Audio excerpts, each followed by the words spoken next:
Hello friends, स्वागत है आपका ओनली स्टडी ज्ञान में। आज हम 9th क्लास का जो टर्म 1 एग्ज़ाम हुआ है उसमें सामाजिक विज्ञान सोशल साइंस का सॉल्यूशन लेकर आए इस वीडियो में। तो पूरा देखिएगा वीडियो को। इसमें पहला क्वेश्चन दिया गया था कि फ्रांस की मुद्रा की इकाई जो लिब्रे है उसको किस वर्ष समाप्त कर दिया गया था। तो इसका आंसर होगा 1794 ईस्वी में समाप्त कर दिया गया था। सेकेंड क्वेश्चन था कि फ्रांसीसी सरकार जो है वह करों में वृद्धि के लिए बाधित क्यों हो गई थी। तो इसका कारण था कि बढ़ते जा रहे कर्ज को चुकाने के लिए, सेना के रखरखाव के लिए और फिर राज दरबार तथा सरकारी कार्यालय को चलाने के लिए। तो इसका आंसर होगा इनमें से सभी। थर्ड क्वेश्चन इसी में दिया गया था कि फ्रांस की पूरी आबादी का लगभग कितना प्रतिशत लोग कौन थे। तो 90% जो लोग थे पूरी आबादी में वह किसान थे। 4 नंबर क्वेश्चन देखें तो है 1748 ईस्वी में जो है वह the spirit of the laws की रचना किसने की थी। तो इसका होगा मॉन्टेस्क्यू। क्वेश्चन नंबर 5 था कि जब 1791 में फ्रांस की नेशनल असेंबली ने संविधान का प्रारूप पूरा कर लिया था तो इसका मुख्य उद्देश्य क्या था। तो सम्राट की शक्ति को जो है सीमित करना इसका मुख्य उद्देश्य था। छठा क्वेश्चन दिया गया यहाँ पे कि फ्रांसीसी उपनिवेश में कौन सी प्रथा का उन्मूलन जैकोबिन शासन के क्रांतिकारी सामाजिक सुधारों में से एक था। तो इसका आंसर होगा दास प्रथा का उन्मूलन करना। 7 नंबर क्वेश्चन है कि निम्न में से कौन जो है वह यूरोप में ऐसा राष्ट्र चाहते थे जिसमें कि धर्मों को बराबर सम्मान और फिर जगह भी मिले। तो इसका आंसर होगा उदारवादी चाहते थे। अगला क्वेश्चन देखिए 8 नंबर। तो है निम्न में से किसका विश्वास था कि खुद को पूंजीवादी शोषण से मुक्त कराने के लिए मजदूरों को एक अत्यंत भिन्न किस्म का समाज बनना होगा। तो कार्ल मार्क्स इसका आंसर होगा।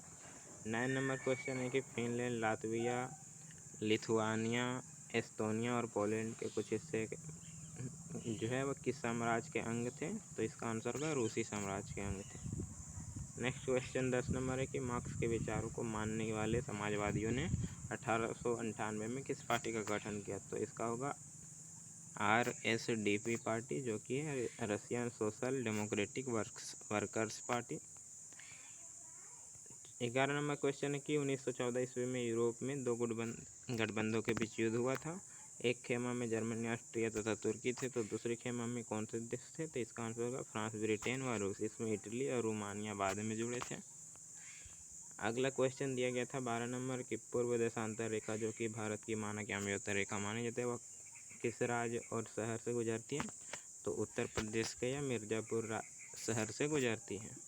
क्वेश्चन नंबर 13 था कि पश्चिमी यूरोपीय देशों एवं पूर्वी एशियाई देशों को कौन सा सागर जो है मिलाती है। तो हिंद महासागर मिलाती है।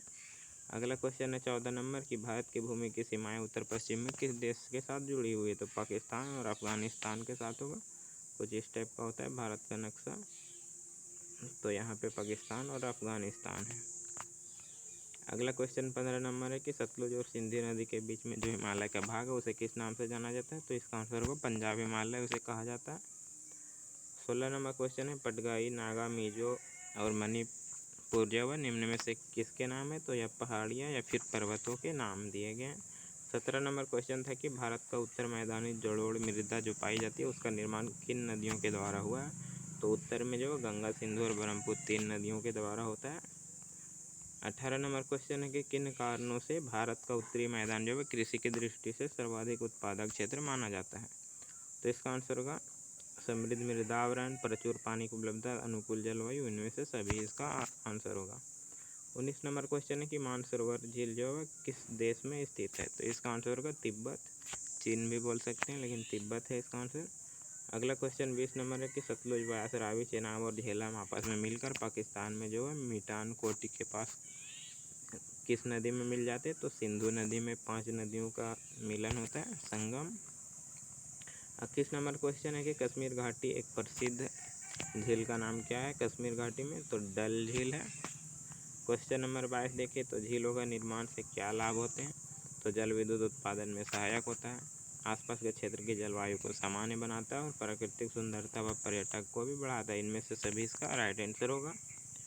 अगला क्वेश्चन 23 नंबर था कि निम्न में से शासन का एक ऐसा रूप कौन सा है जिसमें कि शासकों का चुनाव लोग करते हैं। तो इसका आंसर होगा लोकतंत्र। अगला क्वेश्चन देखें 24 नंबर। तो वर्ष 2002 में पाकिस्तान के राष्ट्रपति के द्वारा जो है लीगल फ्रेमवर्क ऑर्डर के जरिए वहाँ के संविधान को बदल डाला गया, तो परवेज मुशर्रफ के द्वारा।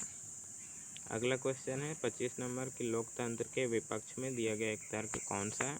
तो इसका आंसर होगा, इसमें लोकतंत्र में अनुत्तरदायी शासन पाया जाता है, तो यह गलत है, इसीलिए इसका आंसर होगा यही ऑप्शन बी। अगला क्वेश्चन है 26 नंबर कि लोकतंत्र में किसी समस्या का समाधान में किसकी भूमिका महत्वपूर्ण होती है? तो इसका आंसर होगा मीडिया। अगला क्वेश्चन 27 नंबर है कि आज की दुनिया में लोकतांत्रिक शासन व्यवस्था का सबसे आम रूप है तो कौन है? तो लोगों द्वारा चुने गए प्रतिनिधियों के माध्यम से शासन चलाना।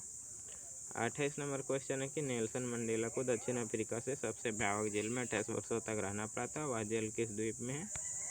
तो इसका आंसर होगा रोबेन द्वीप है। अगला क्वेश्चन देखें 29 नंबर। तो दक्षिण अफ्रीका में रंगभेद के खिलाफ जब जनता ने संघर्ष किया तो विरोध बढ़ने लगा, तो वहाँ की सरकार ने अपनी नीति में क्या बदलाव किया? तो इसका आंसर होगा